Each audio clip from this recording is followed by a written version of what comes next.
Dans cette vidéo, on va s'intéresser à une intégrale triple et pas des moindres, parce qu'en fait, elle a l'air toute gentille, il n'y a pas d'intégrale de fonction difficile à intégrer, mais en fait, ce qui va être difficile ici, c'est de bien se représenter ce que représentent les bornes ici. On nous demande ici de déterminer le volume du solide délimité par la surface cylindrique x carré plus z carré égale 1, et par les plans x plus y plus z égale 1, 2y moins z égale 6, et z égale 0, tel que les z soient positifs. Ok, première chose que je conseille, c'est à la place de directement se mettre dans le plan en 3D, si on voit pas ce que ça représente graphiquement en 3 dimensions, et bien commençons en 2 dimensions. Commençons par étudier ce qui se passe par exemple dans le plan XZ. Comme ça. Ici X, Z. Et on va dire que par exemple ici Y est égal à 0. Ok? Donc on va voir toutes les fonctions qui concernent Z et X en même temps. On commence par celle-là. Ici on voit que c'est juste l'équation d'un cercle. On voit juste que dans le plan XZ, ça va juste faire un cercle de rayon 1. Sauf que ici, on s'intéresse, attention, juste au Z positif. Donc, on va dessiner notre fonction comme ça ici avec 1. 1, comme ça. Premièrement, on aura juste un demi-cercle comme ça. Donc on va continuer. On a cette fonction-là aussi. Bon, celle-là, on va juste la modeler un petit peu. Ça va juste être Z égale 1 moins X moins Y. Sauf qu'on a dit que Y était égal à 0 ici, donc juste ça, ça va être la fonction 1 moins X. Donc, on va l'écrire en vert, celui-là. La fonction 1 moins X, c'est juste une fonction qui va faire comme ça. Comme ça. Ok. Est-ce qu'on voit d'autres fonctions qui concernent X? Non. Donc on va passer cette fois, pareil, de façon analogue, on va faire le plan YZ. Donc, on a le plan YZ. Donc premièrement, ce qu'on fait, c'est qu'on repère toutes les fonctions qui sont en rapport avec Y. Donc on a encore une fois celle-là, sauf que cette fois, bon je l'ai pas dit mais c'est évident, hein, X est égal à 0 ici, comme pour ici. Et on va reprendre en vert parce qu'en fait c'est le même plan. Donc on va juste avoir ici 1. Ok, donc une fois qu'on a ça, bon, en fait non, il nous reste celle-là.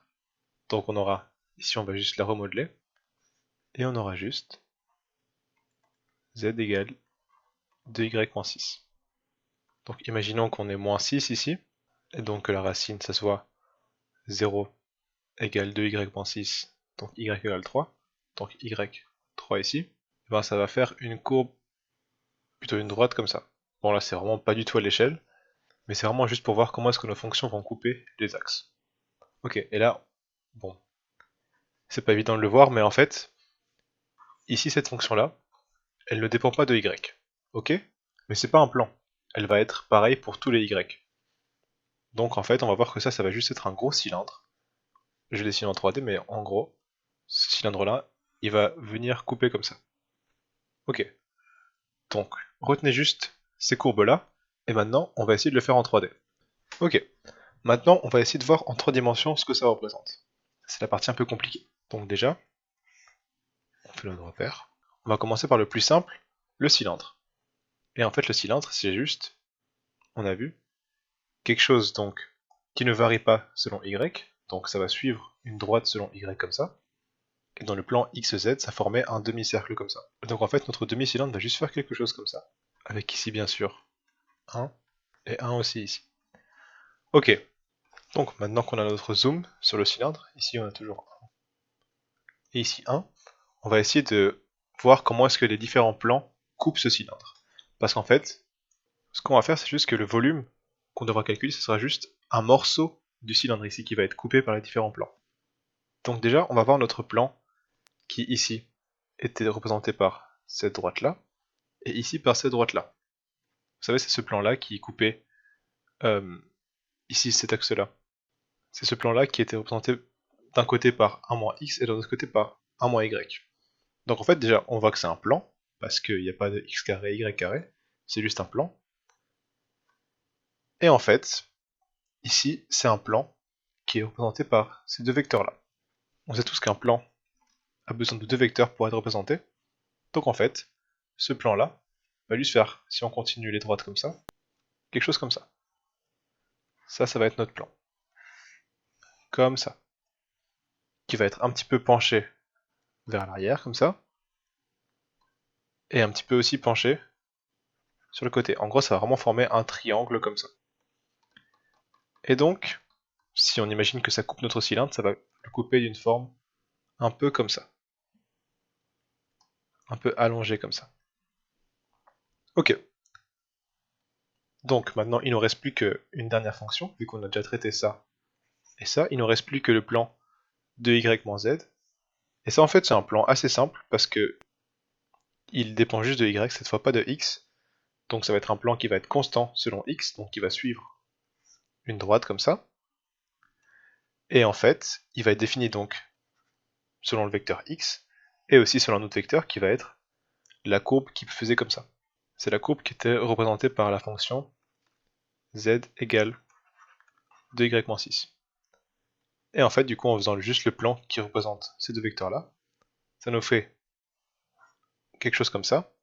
Et donc, en dessinant joliment, on aura juste une coupure comme ça. Donc voilà le solide dont on veut trouver le volume. C'est tout ça. Et on récapitule un petit peu ce qu'il définit. Ici, la face du bas, c'est juste z égale 0. La face ici est juste définie par le plan qui faisait comme ça, qui est défini par cette fonction-là. La face ici est juste définie par le plan, est juste définie par ce plan-là. Et la face du dessus est juste définie par cette équation-là. Parce qu'en fin de compte, c'est juste un demi-cylindre en fait. Donc maintenant qu'on a nos quatre faces, il suffit juste de trouver les bonnes bornes pour nos trois variables. Donc je propose qu'on commence par x, qui va être le plus simple, parce qu'en fait on voit bien que x ici n'a pas un très grand rôle. Ici x va juste prendre des valeurs entre -1 et 1, et en fin de compte il n'y a pas trop de fonctions selon x, à part le cylindre et cette chose-là, mais bon. On va plutôt le laisser à y ce travail. Donc on va juste dire pour l'instant que x, il va être compris entre 1 et -1.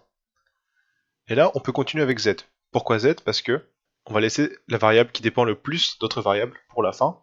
Et ici, on va juste, si on a dit que x ne dépendait de rien, et ben on a quand même une relation ici. Donc quand même, z dépend un petit peu de x. Mais c'est tout. En fait, z, tout ce qu'il fait, c'est... la contribution de z, c'est juste de faire un joli cylindre comme ça. Donc, z, on voit bien ici qu'il est compris entre 0, qui est la face ici, et juste si on accommode ça, entre la fonction racine de 1 moins x carré, qui est juste la fonction d'un demi-cercle. Et maintenant, y, qui est le plus compliqué en fait, va être compris entre ce plan-là et ce plan-là. Donc comme y va dans ce sens-là, y va toujours être plus grand que ce plan-là, et ce plan-là, si on l'accommode, ça fait juste y égale à 1 moins x moins z, donc il va être plus petit que 1 moins x moins z, plus grand que 1 moins x moins z, et donc plus petit que ce plan-là, qui va juste être, ici si on l'accommode encore une fois, de y égale 6 plus z, donc y égale 3 plus z sur 2.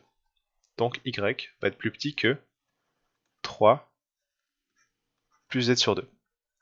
Donc voilà, on a nos trois variables avec toutes leurs bornes, et maintenant il suffit juste d'intégrer, et cette partie ne va pas être très facile non plus.